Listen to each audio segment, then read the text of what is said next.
お待たせしました。世界一可愛いのは伊藤ちゃん。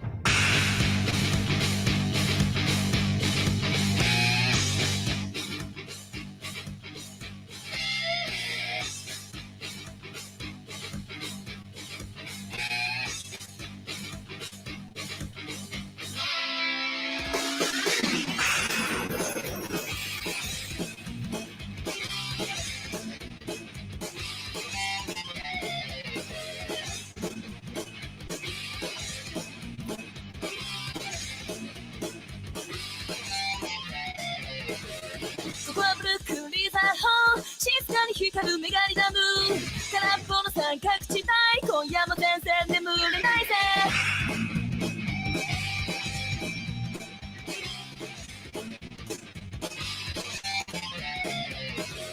巨大都市に見放されて僕ら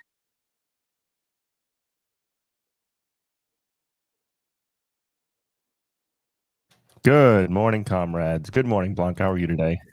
Oh my gosh, good morning, Jeff. I'm doing so great this morning. You sound like you're really excited. What are you excited about? My old boss got fired. Whoa. Okay, we're live. Oh. We can talk about that later. Okay. My bad. I didn't give you a heads up. But what's going on though? How you been? Pretty good. Yesterday was my day off. I spent a couple dollars on a new plant, and it's beautiful. I posted it on Twitter. I love her. And Look, we get show the whole world your new plant. It's really cute. It's a cute plant. It's non-toxic for cats, because of Carl. And I just had a pretty good night. I had a lot of work to do last night, but it was good. What about you? I'm doing all right. Just trying to keep it together. I do love a good Friday. I have work this afternoon, so that's no fun. But I've seen these plants before. Yeah, these guys are pretty. Yeah, so cute. Right next to your "fuck the police" crocheting. I love it. Jen made that for me. Jen McKinney. That's very cool. I like it. She's good human. But just more of the same. I actually hung out with some folks on Twitch stream. There's this show called Post Revolution. I joined on the Twitch stream yesterday with Jeff from Georgia, Brobra, and also another Twitch streamer that I met for the first time yesterday named the Orb Lady. We just kind of talked and played video games and whatever. I had a good time. Check them out. Post Revolution and the Orb Lady. It was good times. Looks like we have Antifa in chat today as well. Good to see you, Antifa. But yeah, I got some news stories, but I definitely wanted to talk about this first. So I saw that that DSA video on the PRO Act, and I just wanted to kind of play that on here, which is pretty exciting. So as far as the PRO Act thing, how have you been engaging with that? Have you been a part of it from the national level of the? I know there's the big call on Sunday. Well, I think I was really fortunate to be asked. Well, just to be asked by Sean if I wanted to be part of it, and I said yes. So I've been helping out with translations. Fingers crossed that they'll be out by Sunday.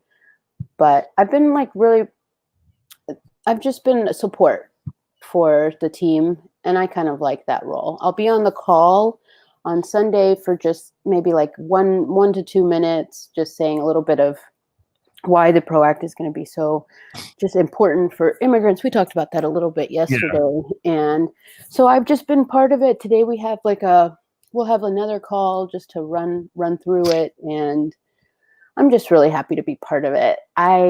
This is such a historic moment. I think we're going to win. it's going to be a good campaign. Really, really hyped up to get people mobilized on it.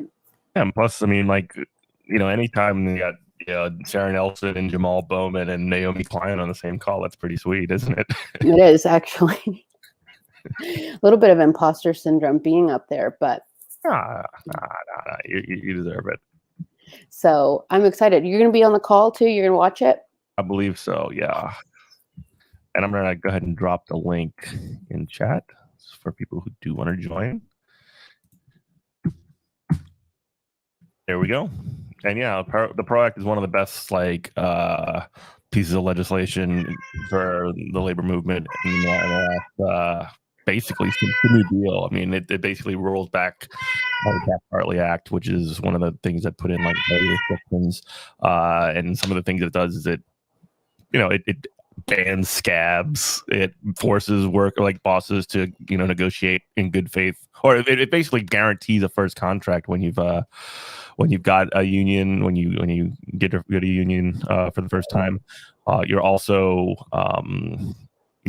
like, there are protections to make sure that workers are not misclassified as independent contractors when they should be employees, and many, many, many other things. I mean, we had an episode on our podcast feed. We talked about that with Ryan Kekaris. I would direct folks to go check that out. But yeah, here's a video from DSA on that specific topic on the PRO Act. I think this was a really good promo video. Here we go. We are in crisis. Because the planet is in crisis. The environmental disasters that we are facing are not going to stop. And in the face of disaster, we need a proven solution. We, the working class, need to organize. Because everything we have, we won by fighting. During the Great Depression, it was trade unionists and socialists who organized to win the New Deal. During World War II, it was that same labor movement that created the arsenal of democracy and defeated the Nazis. But since then, the labor movement has lost power. Weakened by neoliberal forces who see empowered workers as a threat to their profits. We are in crisis because now the world faces another existential threat. Fossil fuel capitalists and the politicians they own are standing between us and survival. Between us and a better world. We need to remember the history of our movement and to restore its power. It's time to pass the PRO Act. To strengthen unions and put power back into the hands of the American worker. To build a movement strong enough to once again defeat the forces that threaten us. And to ensure our survival. By winning a Green New Deal. And creating millions of good union jobs. We, the working class, are in crisis. And we will meet it like we always have, by fighting together.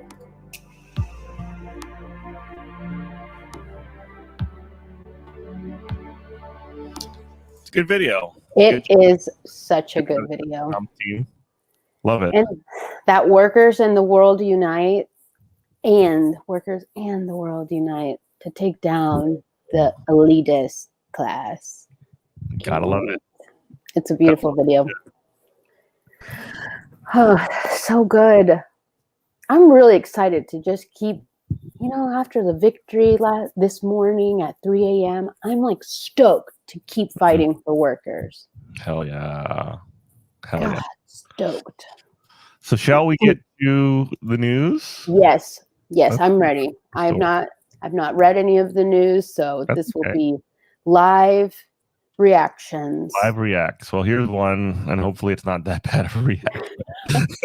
Right now, ERCOT, which is the private company, or it's Texas authority that is over the electricity grid in there, is overcharged power companies $16 billion for electricity during the winter freeze. The private companies, it charged the private companies? Apparently so. I just saw. Oh my God. An independent market monitor for the Public Utility Commission of Texas wrote in a letter that the power grid generator kept market prices too high for nearly 2 days after widespread outages ended. So they kept the prices just juiced even after the power was back. Let's read The Electric Reliability Council of Texas, which is just a hilarious name for it, isn't it? I know. Reliability Council of Texas. It made 16 billion. It's just a $16 billion error. It's like decimal point in pricing during the week of winter storm that caused power. So it caused the power outages across the state, according to a filing by the Market Monitor. Potomac Economics, the independent market monitor for the Public Utility Commission of Texas, which oversees ERCOT, wrote in a letter to the Public Utility Commission that ERCOT kept market prices for power too high for nearly 2 days after widespread outages ended late the night of February 17th. It should have reset the prices the following day. Wow. That decision to keep prices high, the market monitor claimed, resulted in $16 billion in additional costs to power companies. So this isn't even like money that went to corporations. This is just money that went to like putting the lights back on, it seems like. Wow.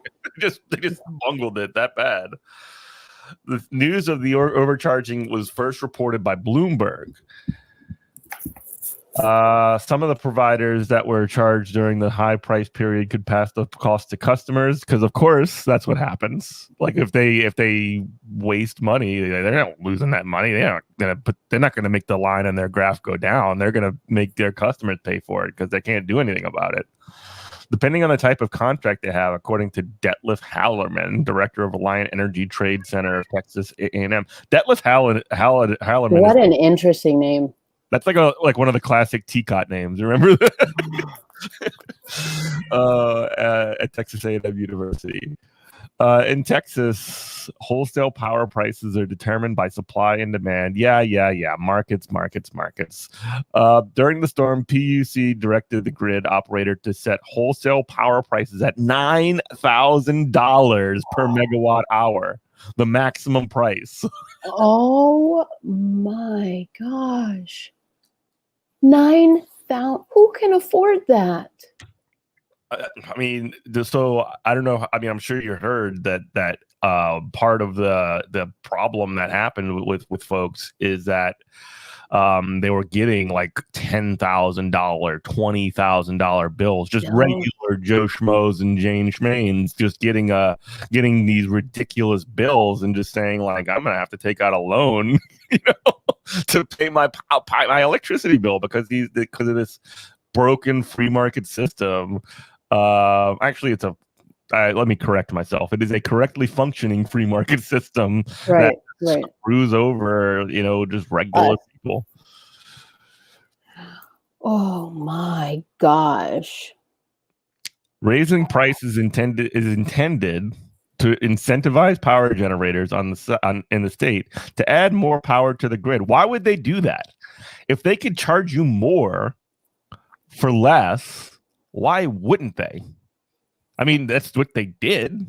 So I mean, like if the intention is to incentivize the state to add more power, so I guess the state would add more power because these companies don't fuck you. I don't know. I don't know. Companies then buy power from the wholesale market to deliver to customers, which they are contractually obligated to do. So basically, you just have the state does all the infrastructure, and you just have these middlemen who buy at like low prices and sell it like at jacked prices. Not fair. Not Absolutely good. Not fair. We gotta put all utility companies back into the hands of the people. Yeah, 100%. I mean, this is outrageous. It's just absolutely.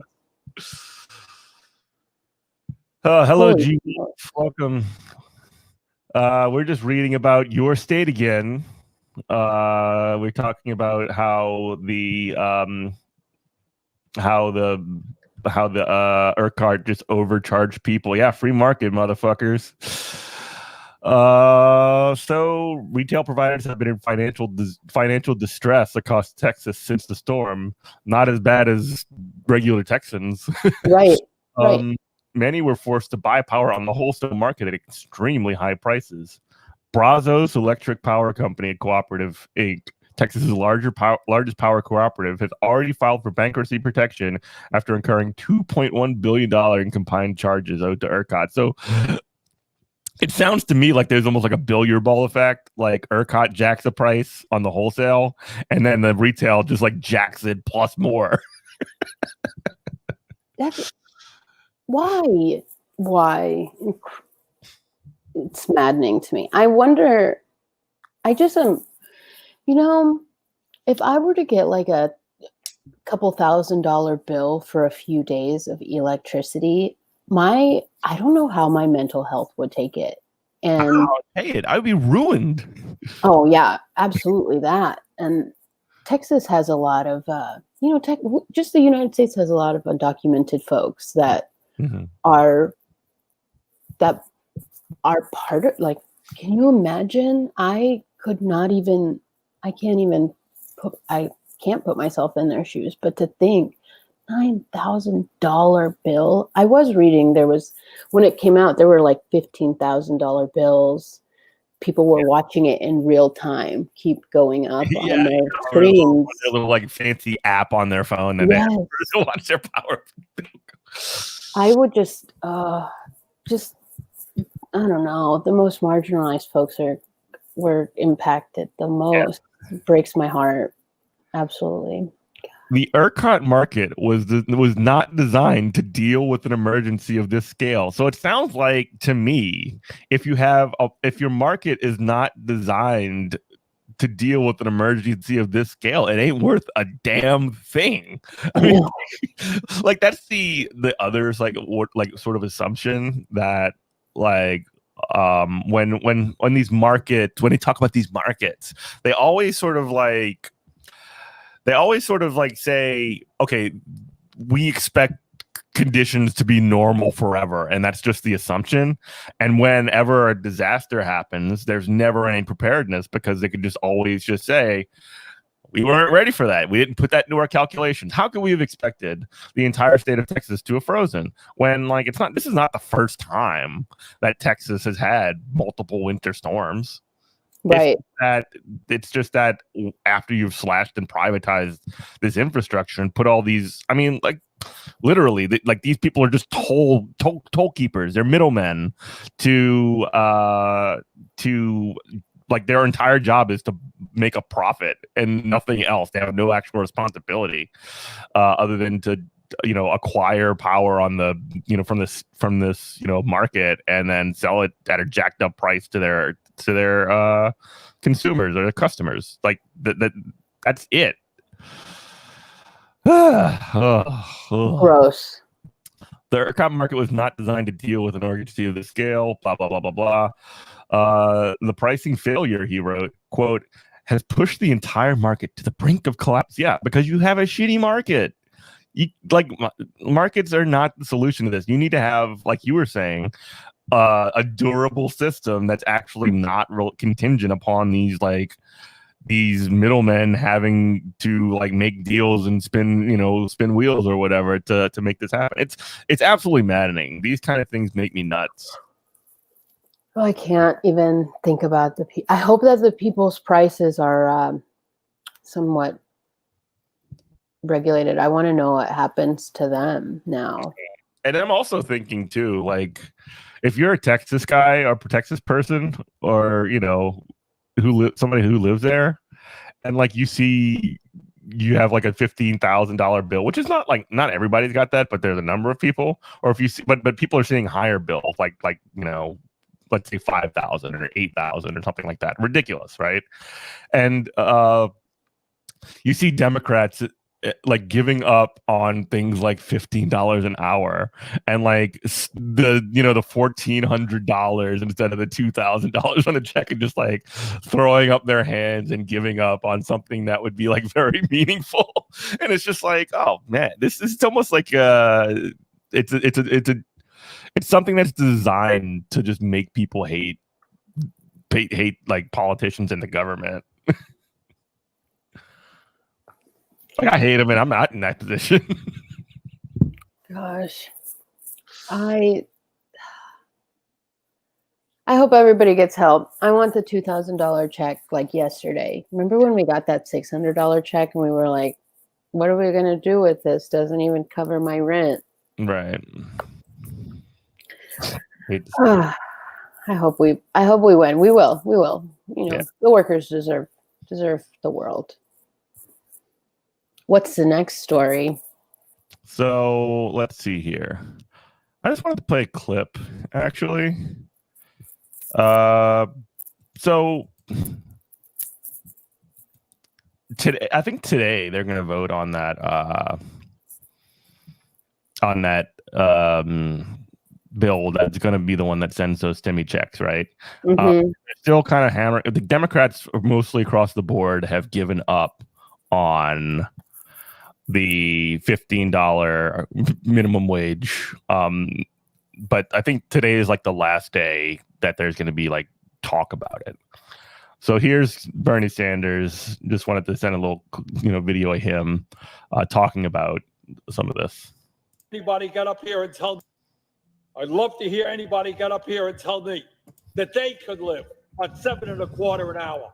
They could live on $8 an hour. They could live on $9 an hour. You can't. I'd love to hear anybody get up here. So I mean, and that's the important thing, right? So with Bernie, specifically in this case, him and even Elizabeth Warren have been the ones that have been saying that we need to have $15 an hour in this thing. We need to make sure that people are getting. I mean, at least something. I mean, $15 an hour isn't enough. But I mean, it's definitely better than $7.25, which is the federal minimum wage, which is what they pay here. There's no state minimum wage in Louisiana, and if the $15 an hour went through, that would double the minimum wage, which would be huge. That would be huge. We have Arkansas is interesting because when we get ballot initiatives, people do the right thing. I mean, it's everywhere though. It's not just here. So we had a state minimum wage increase on the ballot a few years ago. So we're at $11 now, $11 an hour. And, wasn't without a lot of fighting from the Republican and some Democrat state reps that were like, well, what about the small businesses? What about the small businesses? They shouldn't have to pay this state minimum wage. What about people with like less than this many people? And it's the minimum wage. It's our state minimum wage. It didn't. Their complaints, their holdups didn't stop it. We had already. It was a will of the people. You can't. Why people voted on it? So we have $11 an hour. But I promise, in the last few years, and there have been a lot of folks that have not been paid our state minimum wage. And they did not know that they were being underpaid. So there's still a lot of that going on here. But I see this comment, Bernie is appealing to their empathy. They have none. You know what? It's true. Bunch of ghouls. No empathy. Bernie's so good. I don't know who Elizabeth Warren is, but I definitely know who Bernie is. Always fighting for us. Have you ever worked a minimum wage job? I'm sure you have. Yeah. What was it? So my first job, I worked at helping clean hotel rooms at a Fairfield Inn, and I also worked at a Cece's Pizza. So those were my first two jobs. And my jobs, sorry, I thought you were sorry. What was yours? Most of my jobs. So when I started, the minimum wage was $5.15 because I'm old. But you're laughing at me for being old. Hilarious. But I guess the first ones that I did were when I worked at Burger King for a little while, and I actually bagged groceries for a long time at Winn-Dixie. But most of my jobs were service industry, where you make less than minimum wage. So essentially, like, or sales. I know one of my earlier jobs, I worked sales like at Sears. Remember Sears? Yeah. You work at a Sears at the hardware department. I made $3.50 an hour, plus commission. And like the commission was so like jacked up so that if you like sell like regular tool type devices or tool stuff, you wouldn't get anything. But if you sell like big ticket items like riding lawnmowers and tractors or whatever, you would make a lot more money. And I mean, I wasn't there like busting my butt to try and like to get like small amounts of money while I'm in college and while I have like other stuff to do. Like I'm trying to like trying to do my homework sometimes like they're at work or whatever. I'm Right. sneaky. So that was like a really awful job. And then waiting tables and bussing tables and dishwashing and like all that stuff was largely tipped work. So that was I think $2.15 or $2.13 an hour is still what they can Yes. what they can get away with paying. Do you know who's responsible for the tip minimum wage being $2.13 an hour, by the way? No, I don't, but I did see that Bernie was talking about it yesterday too. I watched the 30-minute video yesterday of him on the floor, but I don't know. I don't know.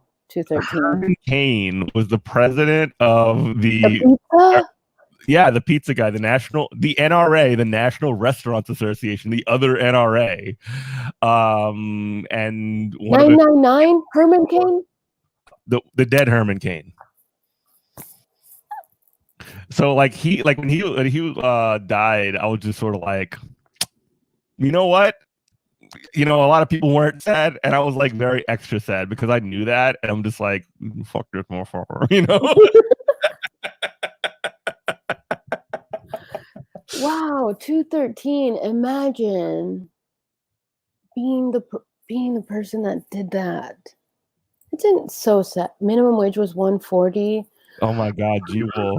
Oh wow. Buying power than it does now, though. I mean, the minimum wage hasn't gone up. When did the last time the minimum wage go up? It was like 90s, right? No. Let me find out. How long has it been? How long has it been?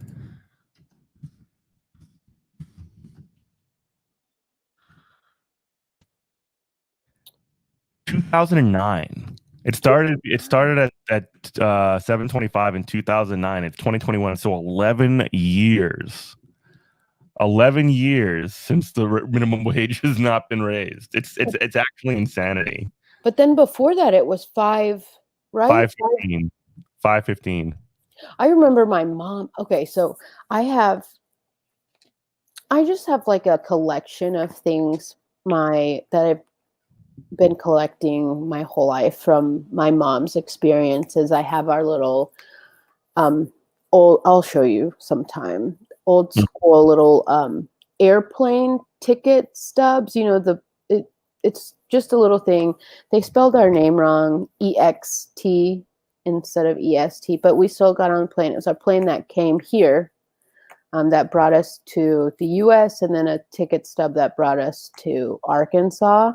And I've kept a lot of my mom's old paycheck stubs from when she worked at the poultry plant, from when she worked at the jewelry shop in California, her first job, which was a couple dollars, maybe like $2 something. And then when she worked at the poultry plant, it was $5.15. $5.15 cutting chickens. That's insanity. And for 14 years, I think she only got up to maybe 7 something, and then she left and started working at schools. But I've kept a lot of these things, and just to look back on it and think, my God, my mom was a single mom raising 3 girls on dollars an hour. How did she do it? A saint. It doesn't seem possible, It doesn't seem possible. Parents, God, we've got such good parents. You know, they've done so much for us. Keep our fight alive for sure. But we just have to fix it. I don't know why anybody is, yeah, like Bernie said, who can live on $7.25? I mean, even $15 an hour. Like, if you ask me, it's like a start. It's moving it in the right direction. But I mean, it is what it is. It is what it is. We're coming up. We're getting bigger every day. We are growing our movement. People are here. Janet. People like me, and Janet. We talk to everybody. You go into a gas station, you talk to them. You go anywhere, you talk to them. Y'all are out of control. I love it. Anywhere you go, you talk to these people, and it at least sparks a conversation, and you make community that way. So, I can't wait. Jeff, I am stoked this morning. I'm just hyped up. A lot of good things. We will talk after the air, but I feel like I could go and knock on 1,000 doors today and just talk to people about sticking it to their bosses. Nice. Yeah, that would be pretty sweet. If I don't know if I have 1,000 doors in me today, but a couple. That's a lot of doors. 1,000 doors. Oh, we gotta get Janet on the show. That would be awesome. That would be so Janet's so cool. You need to talk to her. She's hilarious. Yeah. So we should do games or something. Like Jackbox games or something. I think I have played Jackbox games, right? Probably so. I know we did it on a couple of calls. It's very, very fun. Like a lot of weird stuff, Anyway, there is another story that I wanted to kind of pull up, and this comes from one of my not favorite figures in the labor movement, but he's doing something good, so you want to give him praise. So AFL-CIO is looking to explore taking a stance on eliminating the filibuster. So this is really good because the filibuster is one of the worst parts of the Senate sucks. The Senate is a terrible, horrible, no good, very bad part of our very bad government. But it's extremely bad because it's one of the least. It's one of the ways that could just stop good stuff from happening. And the thing that's, a lot of the labor movement wants to get through right now, we talked about it earlier, is the PRO Act. And it looks like the PRO Act is going to have to be put through Congress, and that's going to need 60 votes in this fucking Senate, right? And that's because of this thing called the filibuster. But now, let's read.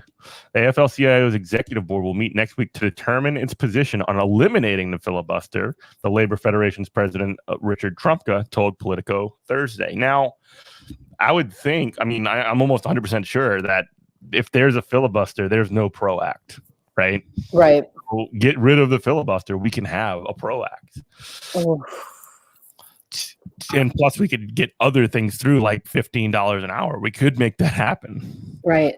Two of organized labor's highest priorities in Congress, boosting the minimum wage to $15 an hour and legislation containing a long list of union priorities known as the PRO Act, are unlikely to garner the 60 votes needed for passage in the Senate.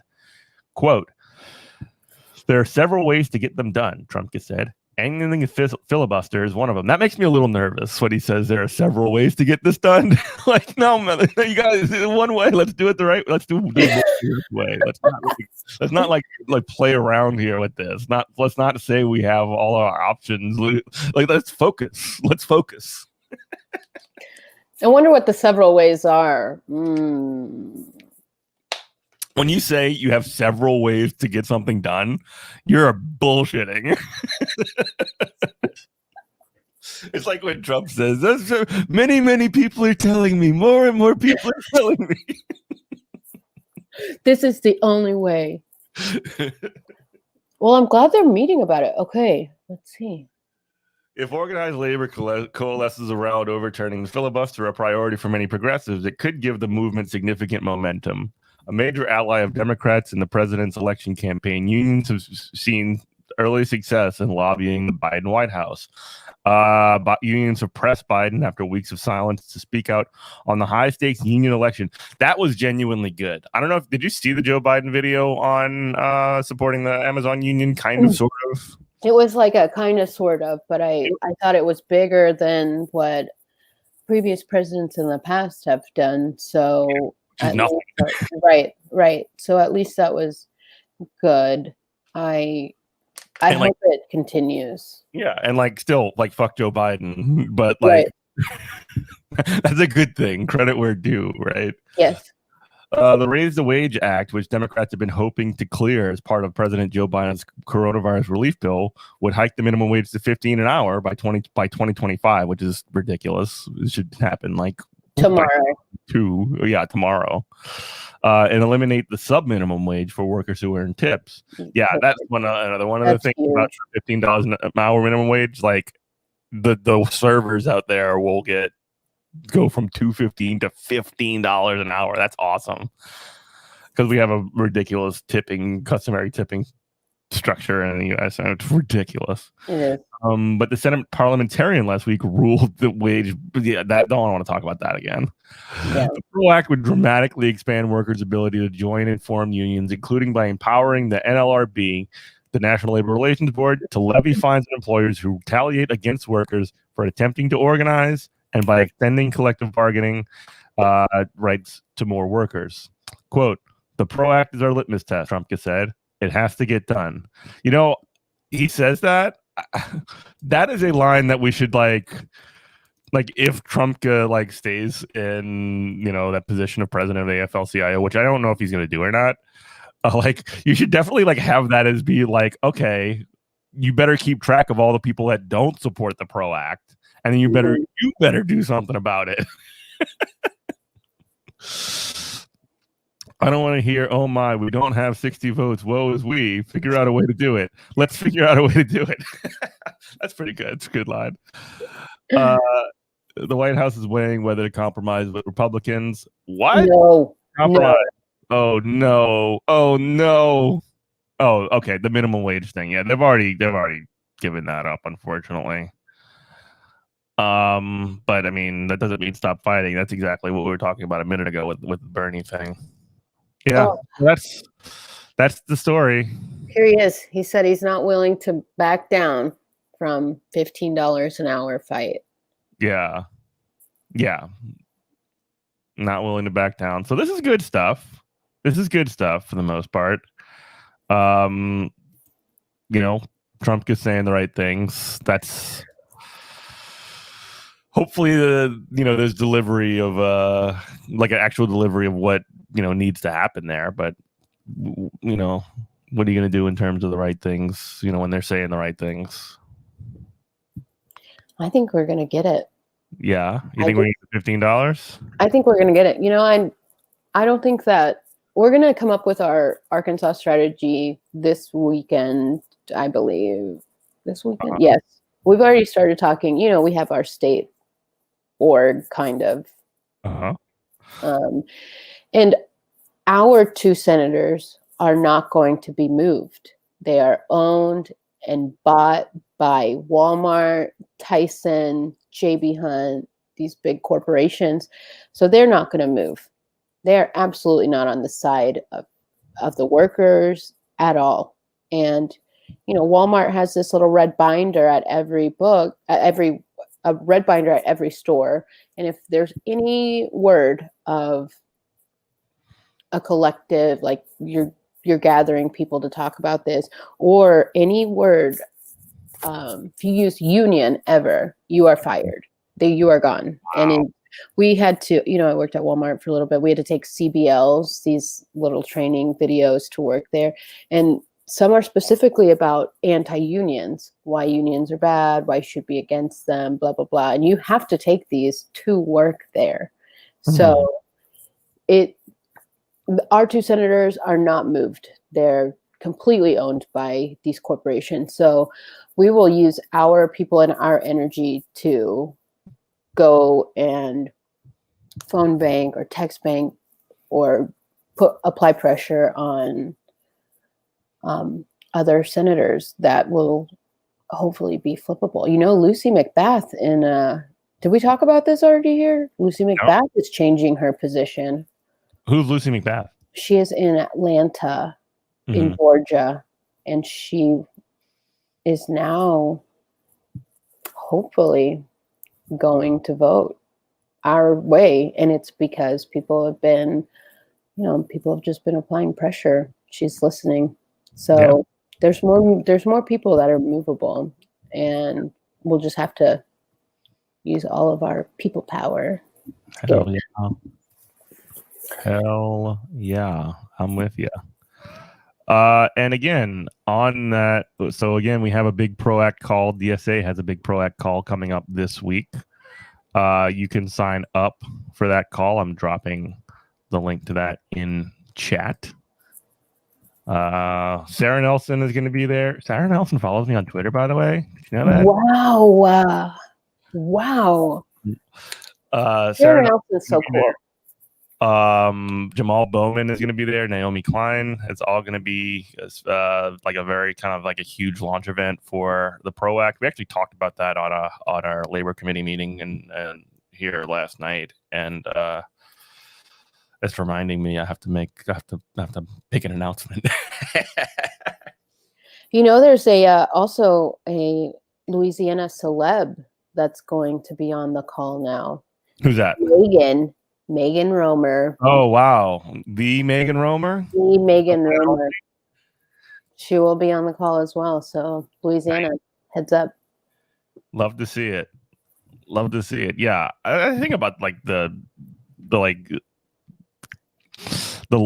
senator situation on here and like what strategy for them passing the PRO-ACT would look like in Louisiana, and it would be pretty similar to y'all's because I mean, we have two just absolute, gargoyle senators. I mean, we have the guy who, the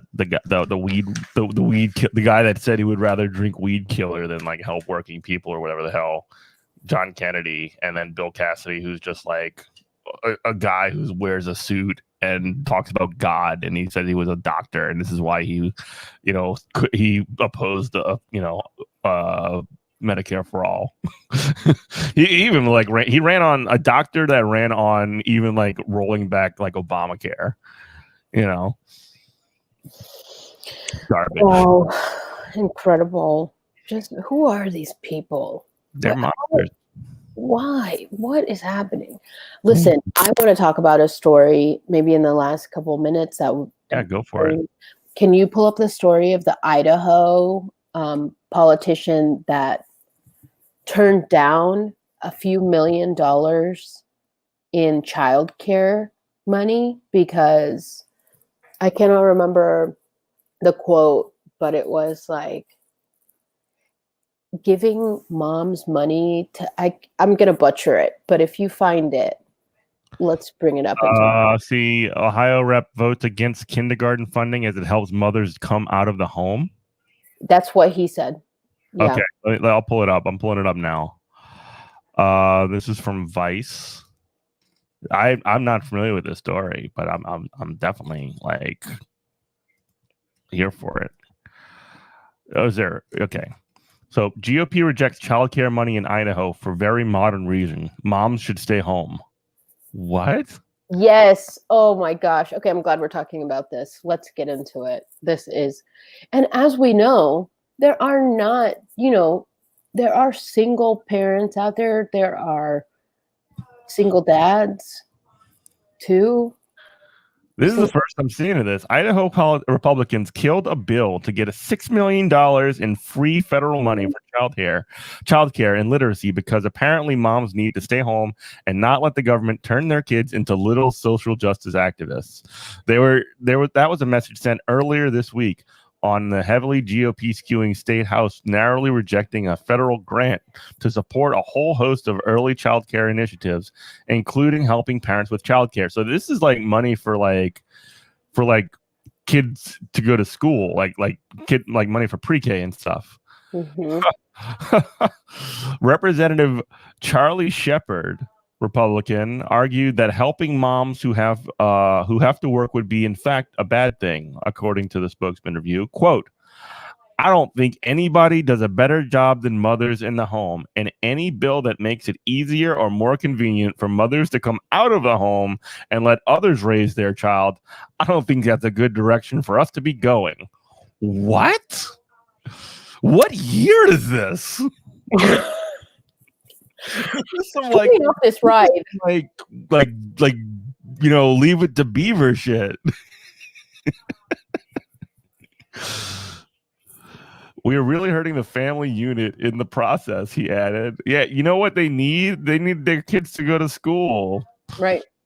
To be Right. fair, he did apologize Wednesday, saying he intended, quote, compliment mothers in every possible way, but he failed miserably. No shit.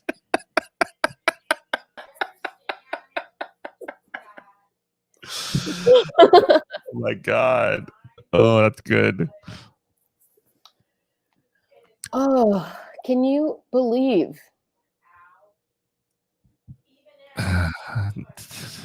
turning down money? Yeah, mask off. It's 2021 50. A study was conducted, and essentially they said that 50% of Idaho is in an early childhood education desert, said Representative Paul Amador, who sponsored the bill. So people don't have access to childcare in all parts of the state. Yeah, that's what they want, though. That they want there to be like giant gulfs where kids don't have the opportunity to learn to read when they're young. I mean, they're hiding behind this like folksy, like, Jesus, this folksy like pre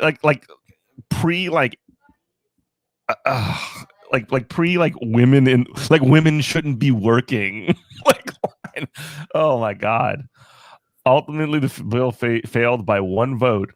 Initially, it was a tie, but McCrosty switched his vote to opposing it. John McCrosty, a Democrat. Boo, Democrats. We have Democrats voting against this. He switched for procedural reasons so the bill could be brought up again later. Okay. Another Republican who voted down the bill suggested that the grant, which was awarded by the Trump administration, was employed to turn Idaho kids into little activists. Yes, these schools are radicalizing children. Critics pointed to the fact that the grant would see the Idaho State Board of Education partner with a nonprofit called the Idaho Association for the Education of Young Children. That is a scary sounding organization to Yeah. A nonprofit is scary to me. For it to be a nonprofit is kind of scary. Yeah. Too. The goal in the long run is to be able to take our. I mean, if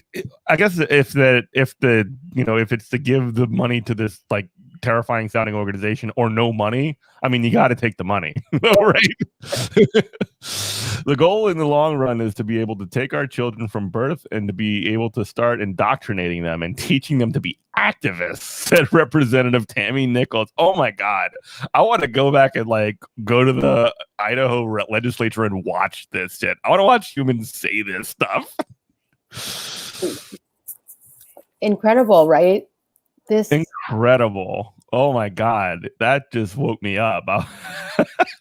I think we need to talk about it early in the morning. Look at this. Look at this one. Oh my gosh. Okay, another GOP legislator, Priscilla Giddings, said she looked through a catalog for the National Association for the Education of Young Children with whom Idaho nonprofit is affiliated and pointed to a line saying white and male privilege are real. Well, it is. I do not believe that you are privileged based on your gender or race, said Giddings, a white woman. Sure. I think we need to talk about social justice ideology. Oh, that's what you're voting for. You're voting for social justice ideology to be given through grant money to our little ones. What? What Incredible. brain You know, worms do you have? This is a direct this is like a direct result of like, so if you remember when, and like I don't even like the 1619 project. I think it's actually pretty trash history, but like the Trump campaign went on like a really like insane crusade to just discredit it and to like talk about like, well, they're teaching you critical race theory and all these things that are gonna ruin your kids' brains or whatever. And like they went so far the other way that they're just doing total and utter like reaction. Anything that isn't like American like white, like essentially white supremacist propaganda is just like not it's indoctrination. It like if it's not propaganda, then it's propaganda is what they're saying. Oh my god. I knew this one you would like. I saw this right before I went to bed this morning, and Oh my god. There's always a concern when it's a federal grant with strings, some designated and some not designated, he said. But it's in everybody's best interest, particularly these kids that have challenges and families that have tougher challenges. We have both a constitutional and a moral obligation to try to help these kids. Yeah, right. That's why they need the money. And you know what's funny too is that this money came from the Trump administration. right. It came from the Trump administration, and what they're basically saying is that like Trump is trying to do critical race theory to us in Idaho.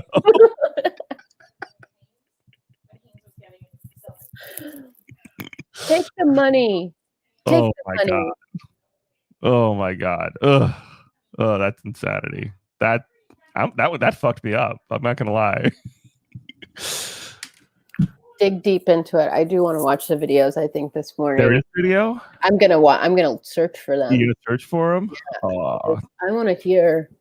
I just want to hear some of these. I just want to see the faces of these people. I think there's a video on Newsweek. Okay, here's a video. There's an ad first, but after that.